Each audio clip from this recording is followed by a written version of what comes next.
Toujours pas de solution en vue pour mettre fin au blocus qui, depuis près de 2 semaines, paralyse le réseau ferroviaire au pays.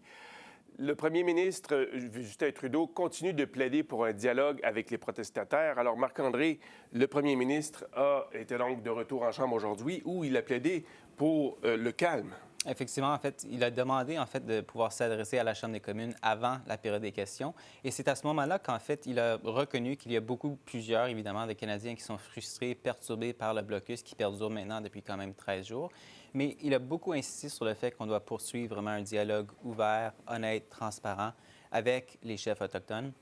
Et il a aussi pris la peine de souligner que ce n'est vraiment pas un dialogue qu'on peut précipiter, étant donné que, comme il a souligné, le Canada a souvent, au cours de son histoire, trahi la confiance des peuples autochtones.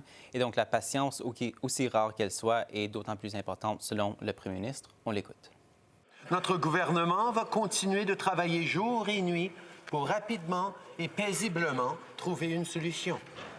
Dans le passé, nous avons vu à quel point ces situations peuvent changer rapidement. Je sais qu'on veut tous trouver une solution, mais en même temps, il faut absolument éviter que les choses s'aggravent. En tant que pays, nous sommes appelés à choisir la marche à suivre. C'est à nous de choisir le respect et la communication. Nous ne devons pas nous engager dans une voie où nous refusons d'écouter, où nous cédons aux hostilités. Ce n'est pas la solution.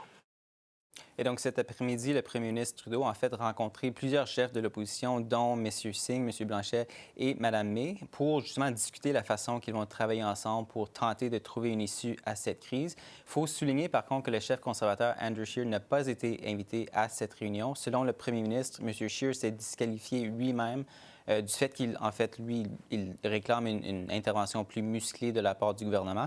Et M. Scheer, pour sa part, a affirmé aujourd'hui que le gouvernement a en fait permis à une bande, si on veut, d'activistes soi-disant radicaux de vraiment prendre en otage l'économie canadienne dans son entier. Et Marc-André, plus tôt ce matin, des chefs autochtones ont aussi plaidé pour que l'on calme le jeu.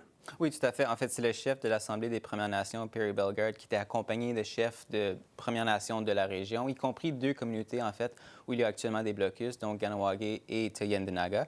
Et en fait, le message qui ressort de la conférence de presse de ce matin, c'est qu'on tente vraiment de trouver des terrains d'entente. On veut vraiment, comme vous avez dit, calmer le jeu. Et entre autres, le grand chef Mohawk de Kanesatake, Serge Otis-Simon, a lui-même suggéré que peut-être le moment était venu pour les protestataires de lever leurs barricades. On l'écoute. On a tout simplement demandé aux manifestants si on fait leur point et si les gouvernements et l'industrie ont bien compris le message. Je crois que oui.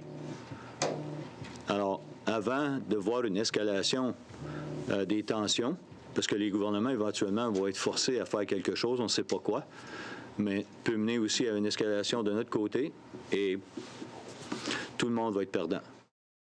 Et donc, pendant ce temps, on attend toujours de savoir quand le gouvernement va pouvoir enfin rencontrer les chefs héréditaires de la nation Wet'suwet'en en Colombie-Britannique. La ministre des Relations couronnes autochtones, Carolyn Bennett, a indiqué cet après-midi qu'elle espérait s'entretenir avec eux par téléphone pour, en fait, d'organiser une réunion face à face. Mais en ce qui concerne comment longtemps cette crise va encore durer et quelles sont vraiment les solutions envisageables, nous n'avons toujours pas de réponse à ces questions. Toujours pas de réponse. Merci, Marc-André. Je vous en prie.